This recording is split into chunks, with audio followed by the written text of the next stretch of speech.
한반도에 대한 전문가로 불리는 데이비드 강의 강연은 계속되었는데요. 1편에서는 한국이라는 나라가 지리적으로 봤을 때 세계에서 유일하게 4대 강국의 이해관계가 맞물리는 중요한 곳에 위치한 나라라는 것을 설명했습니다. 또한 작은 나라로 보일 수 있지만 실제 한국이라는 나라는 절대 작지 않은 나라라는 것 또한 알 수 있었는데요. 이어진 강의에서는 실질적으로 한국이 얼마나 발전했는지를 설명합니다.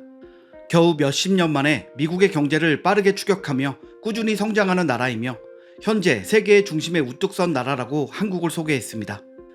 이어지는 데이비드 강의 강연 함께 보시겠습니다.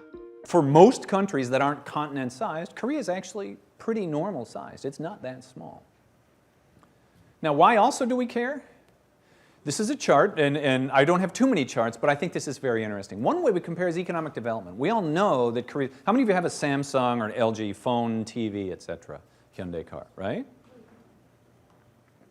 Korea's had an economic miracle in many ways. It's one of the things when I teach my undergraduate, my MBA class, that we spend time on. How did they grow so fast? But this chart is particularly vivid because it's not just are we richer than we were before, because every country is basically richer than they were before.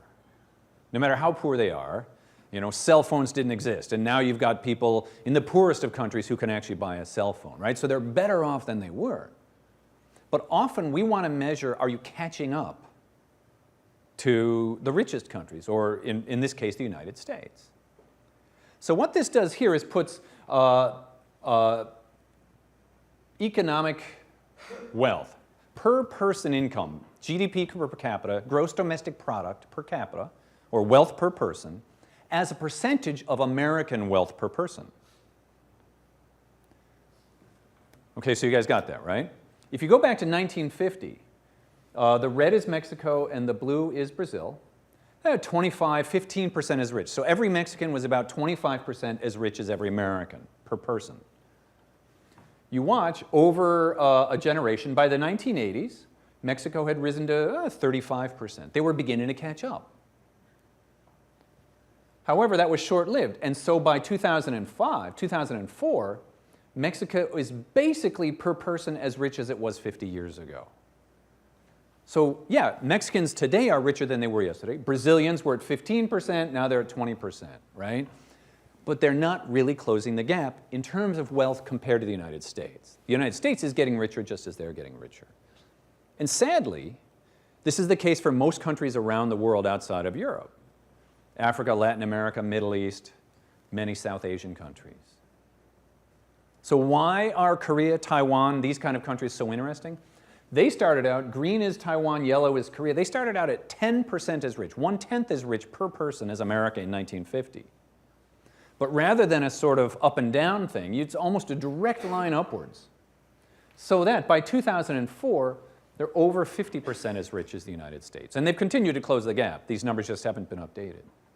So these are countries that have truly closed the gap compared to the United States in terms of economic development.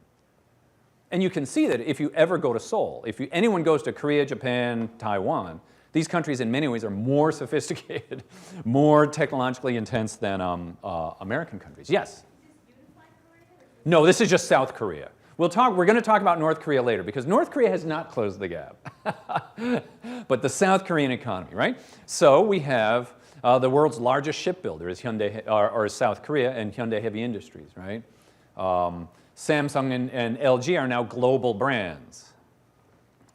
So in many ways, we know South Korean companies.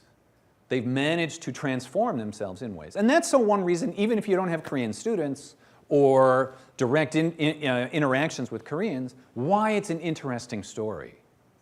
Because this is truly amazing what the East Asian countries have done, particularly South Korea and Taiwan. How did they do this? How did they catch up and nobody else caught up? I'm not going to answer it here. We're going to move onwards, but I'd be happy to talk about it as we go, right? So just in the interest of time, I'm going to try and finish with enough time that we can talk about whatever you guys want.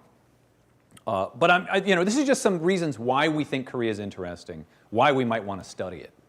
So I'm going to talk now about pre-modern Korean history a little bit.